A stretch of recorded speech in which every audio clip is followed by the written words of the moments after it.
knocking on my door in the middle of the national forest, so. I know it's windy, but just sorry, those footsteps outside as well.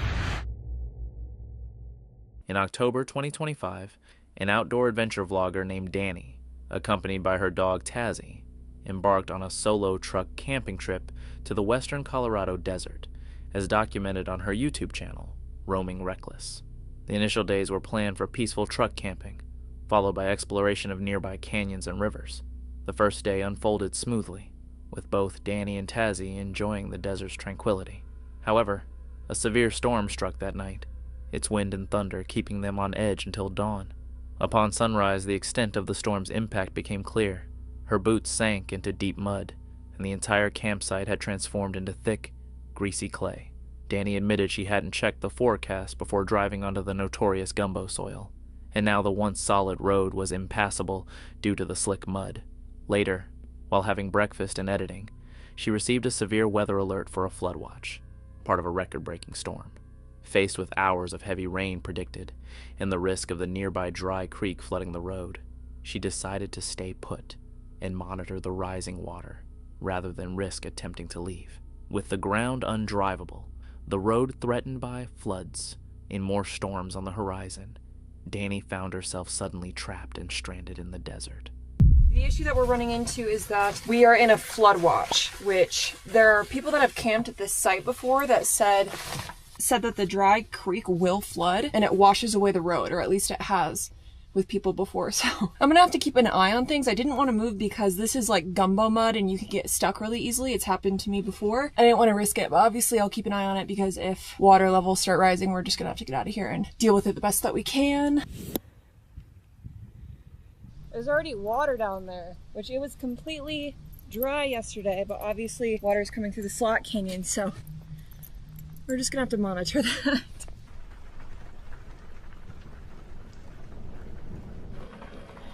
The rain is picking up for sure. Just monitoring all the water levels.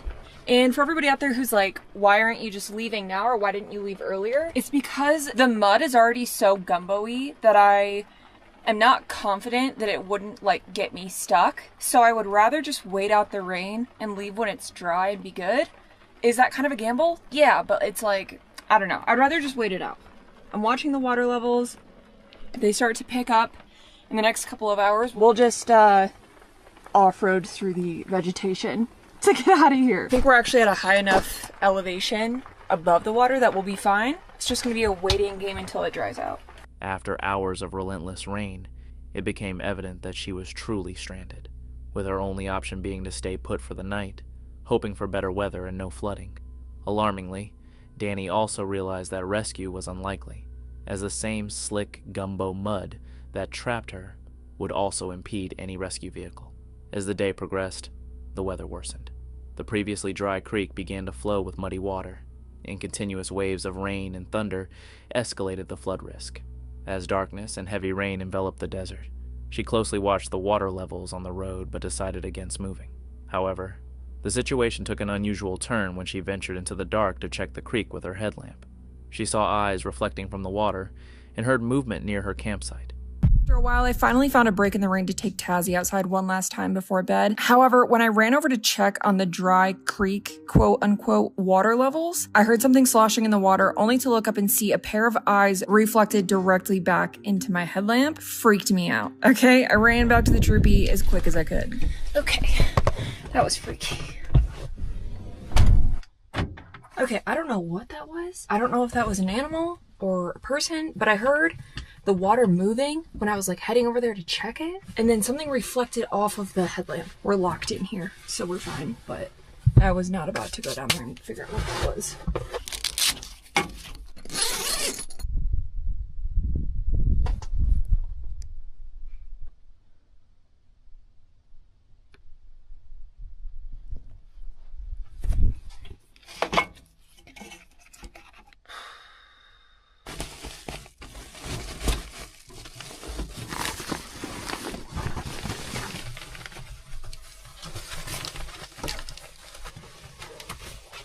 Well, I don't know what that was, but we're covered, so no one can see in here at all. Looks like it's gonna be raining all night and through the morning.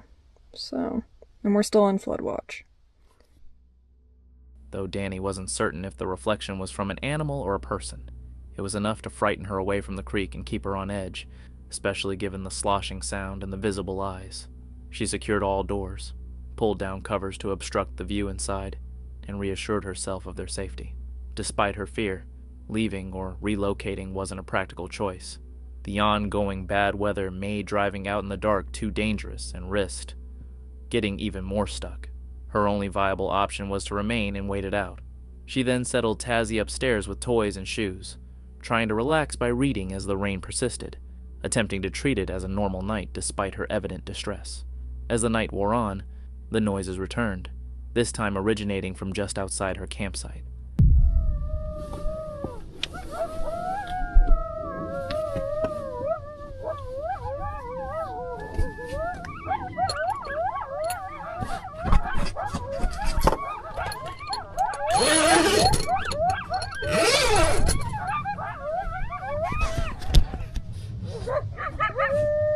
That was crazy.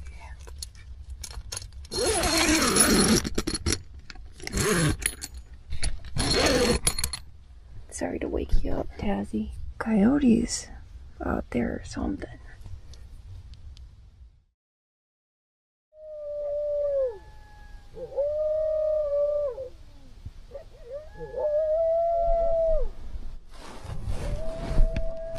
Oh my gosh, I see them. Yeah, I literally see them out there. Funny. It's probably what I saw earlier in the river. Danny was rattled by the coyotes outside her campsite, but faced no direct threat, and eventually made it through to morning. By then, the heaviest rain had passed, and the forecast showed no new storms, though the area remained under a flood watch. Throughout the day, conditions gradually improved. The sun reappeared, the river level dropped, and the mud began to firm up, although it remained messy and unsafe for driving. After nearly 3 days of being stuck, Danny felt cautiously optimistic that the worst was over, and went to bed planning to check the mud in the morning, and if solid enough, drive out of the desert to safety. However, this plan was shattered when, in the middle of the night, she awoke to a life-threatening, severe weather and hail alert, giving her only 1 hour to react, forcing an emergency escape attempt on partially dried but still dangerous gumbo mud. Possible threat to life or property. Gusty winds could knock down tree limbs and blow around unsecured objects. Hail damage possible. Take action within the next hour. Okay. Yeah, you got it. So stupid too because this just freaking alerted us. Almost 2 in the morning. I couldn't have predicted hail earlier in the evening when it was in the middle of the freaking night. The rain's already started. Great. And here comes the wind. Okay.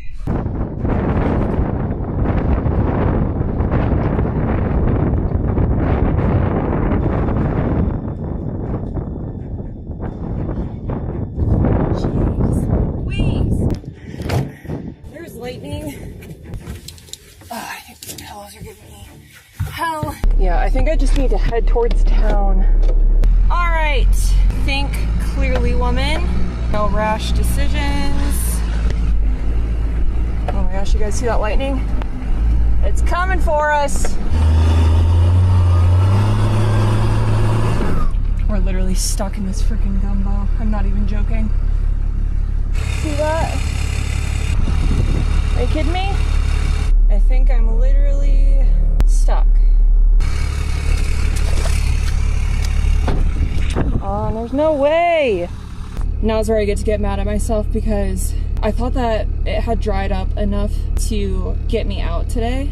A little bit of rain earlier, but there was so much sun out, I thought I would be able to just like take the 2-track back, but now it's like I got stuck at one low point, and this is that gumbo mud. This is exactly why I haven't moved in the last 3.5 days, because I was worried this was gonna happen. And of course, I get a hail warning, and I'm worried, and I try to leave in the middle of the night, and now I'm stuck here at 2 in the morning.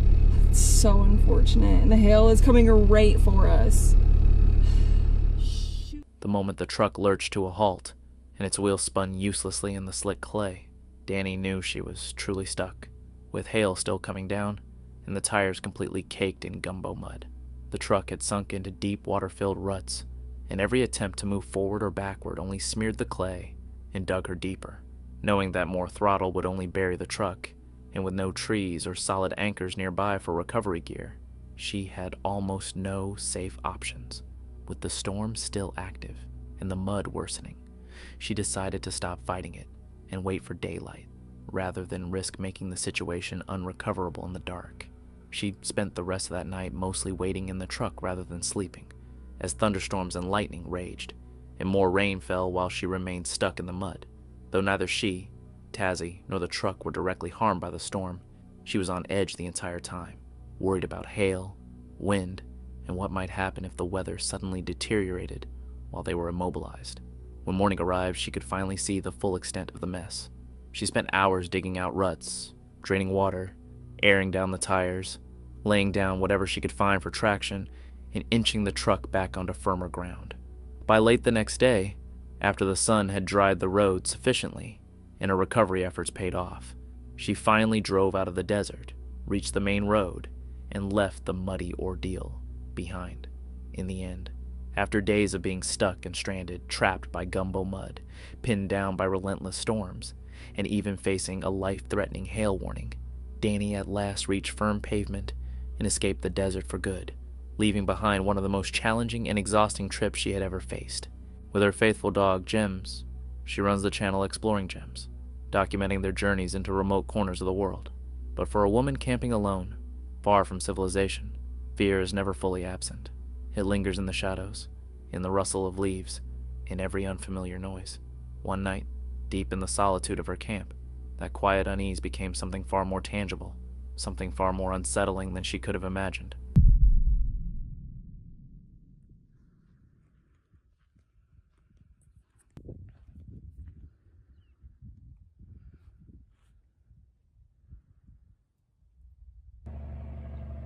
This is the third logging truck I've seen this morning. They're cutting down our forests left and right. And I'm on BLM land for the first time, which is rather beautiful. The roads are fairly well maintained, but they're doing lots of logging. And there's lots of areas blocked off that say private property. So they're selling off a lot of the land, and just want to raise awareness for myself and anyone else, because this is our land as tax-paying American citizens, our public lands. It even says it on the signs. Enjoy your public lands. Keep it clean. It felt like freedom. Sure, there was the usual trash scattered around. There always is, unfortunately. But other than that, it was perfect. Just me and Jem, completely alone. For a couple of days, it stayed that way. Only the occasional logging truck passed by, and then we'd go back to our quiet little world. But by the weekend, more people started showing up.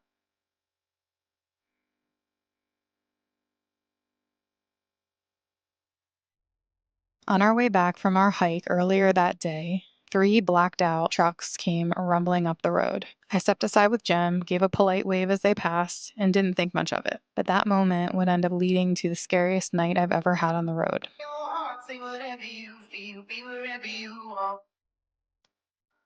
That evening, as the sun started to set, the same group started tearing up and down the road in their quads. Loud and obnoxious, yes, but harmless. At least at first. Jem and I ate dinner, locked up the van, and started settling in for the night.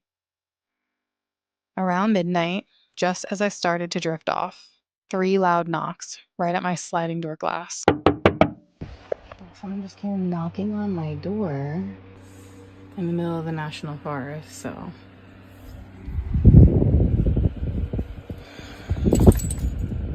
So not cool.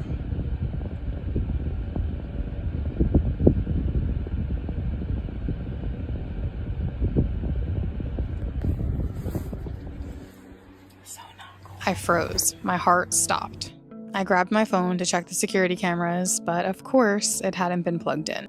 I peeked out through my bunk window cover. I couldn't see a thing. And those motion sensor lights I still hadn't installed, well, they're sitting right there on my dash. Regret hit hard in that moment. Then I noticed a faint glow up the hill and realized it was a fire, where the trucks from earlier had parked. During an active level 1 fire ban, mind you. And that's when it clicked. These weren't the kind of people you want to cross paths with in the middle of nowhere. So I just sat there, listening.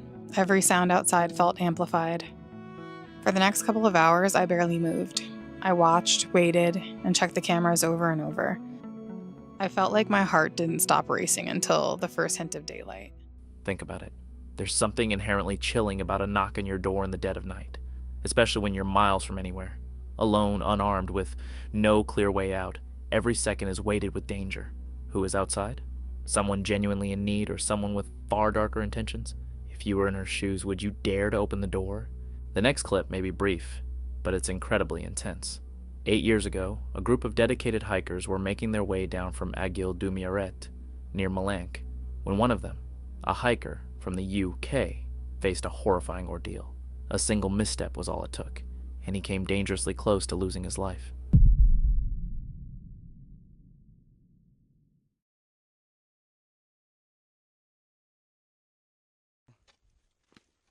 Oh, whoa, okay. Oh, God, you. God.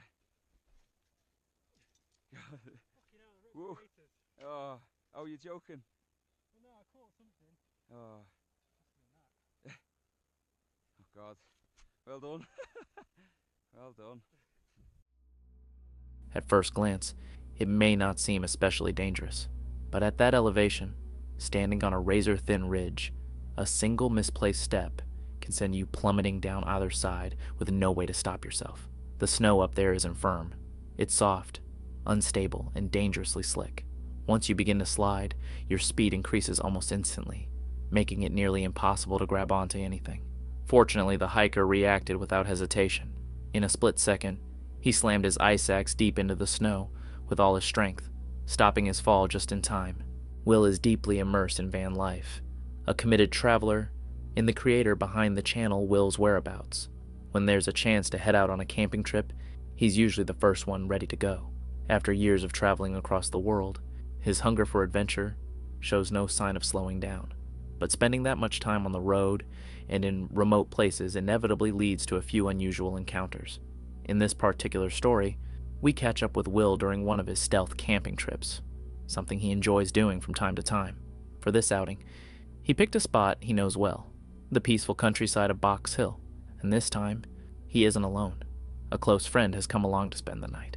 As evening sets in, they prepare a warm meal, making the most of the last light before darkness fully settles around them. I think this will do for tonight's stealth camping. Freezing cold! There are some absolute plums doing donuts in the car park. Let me see if I can show you.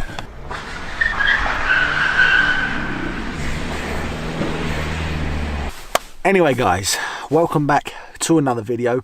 Earlier, as you saw, I cooked and had some delicious fajitas with a friend of mine. We went for a walk and then we were starving hungry, so I ended up having a nice early dinner, used my outside cooking platform, which a lot of you guys probably haven't seen because, to be honest, I haven't used it a lot because the weather just hasn't been nice for it. I have a few upgrades and things to show you guys, which I know some of you will definitely be interested in. I now have a carbon monoxide alarm, believe it or not, right here in the corner. So now, from now on, I won't kill myself or poison myself. Christ almighty. So tonight's stealth camp is actually in a place which I'm very familiar with. I haven't actually...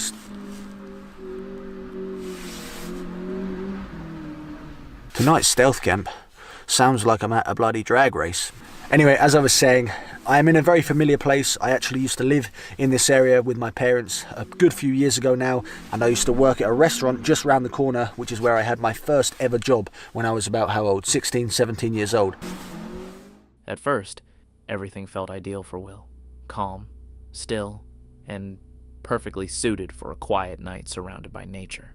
But the tranquility didn't last. Before long, a group of young drivers nearby began drifting their cars, the roar of engines tearing through the countryside. Eventually, the commotion died down. Taking the silence as his cue, Will finished his story, climbed into his car, and prepared to sleep. Sometime in the middle of the night, he was abruptly pulled from his rest. Sharp, unexpected noises were coming from outside. Let's continue.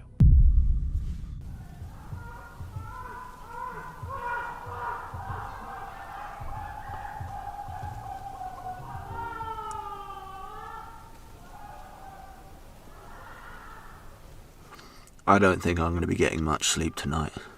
There are people about 100 meters away, blazing music out. At least some good songs anyway. And some people screaming. Wish me luck, everybody. By morning, the night had finally run its course, and fortunately, the group gathered in the parking area never realized Will was there, which was probably for the best. From the sounds drifting through the darkness, they didn't seem entirely sober, and not in a harmless way. I've been to parties before, but people don't usually scream like they're in real distress. At moments, it genuinely sounded as if someone was being tormented, with the music blaring in the background. Jokes aside, situations like that can spiral quickly, especially when you're camping alone and trying to stay unnoticed. Thankfully, Will's stealth setup did exactly what it was meant to do. He kept a low profile and remained completely unseen. Kev is passionate about stealth camping and runs the channel Kev's Outdoor Adventures. He's the type who will seize any opportunity to slip away into nature, even if it's just a secluded, overlooked patch of land. In this particular video, however, Kev chose to switch things up. Accompanied by his dog, Chia, he packed his gear and headed somewhere far more unusual than his typical spots, a location rumored to be haunted, Old Corpse Road. At first, everything unfolded smoothly. Kev arrived at his chosen site, pitched his compact tent, and started preparing a warm meal for the evening. Let's see what happens next.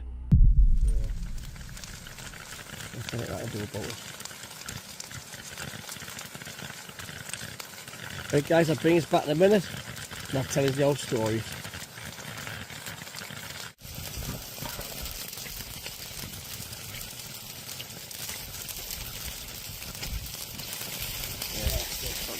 Now.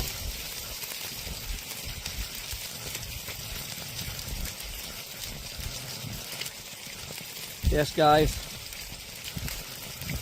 one of the stories was when we went to Plymouth away, I think it was, back in League One. There was me, Casey and Reed. We went down on the supporters bus. The supporters bus is like no drink allowed.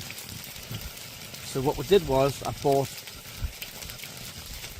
few cans of dog fruit and put them in the cherry, the blackcurrant Lucozade bottles. Filled it up. Took them with us on the train, pretend we were drinking pop. From cans really. So Reed did the same. I think he had some wine and some bottles. Casey had some wine and some bottles. And we got so far down, I forget which service station we were at now. But anyway, we were driving down the bus, having a few beers. Nobody else was drinking, just us three. Casey started being a bit louder, as he does, getting carried away. Cracking lad, or legend. And we got to the service station further down the road. We were halfway there, getting towards Gillingham, I think it was. I can't remember the exact states where we were now anyway. But anyway, we stopped for a piss stop for 20 minutes at the service station. Oh sorry, it wasn't Plymouth, it was Gillingham. It was Gillingham away. It's a good trek down to Gillingham. And anyway, we got so far down, got to the service station. Obviously I needed a piss. I came back. Once he'd finished eating, Kev crawled into his tent, ready to turn in for the night. Outside, the wind was steadily intensifying, and the cold was becoming more biting with each passing minute. From that point on, the atmosphere began to shift. The tension in the air grew heavier, and so did Kev's sense of unease.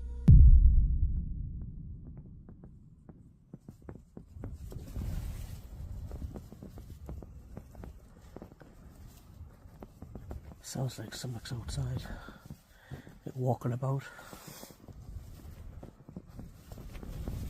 I know it's windy, but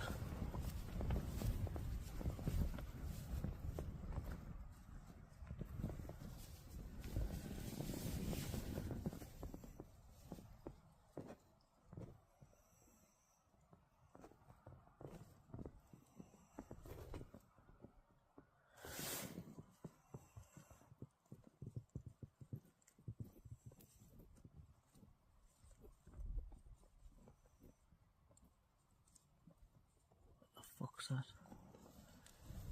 I didn't know if you can pick it, you can hear it or not.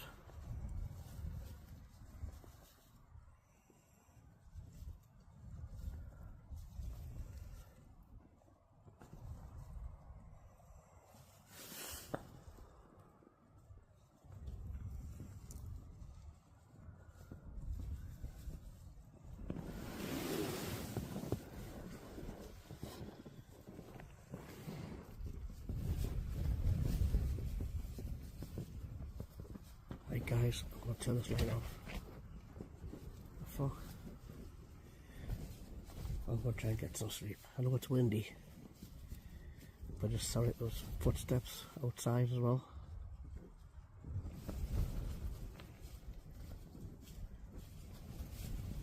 Can't hear it now, like, but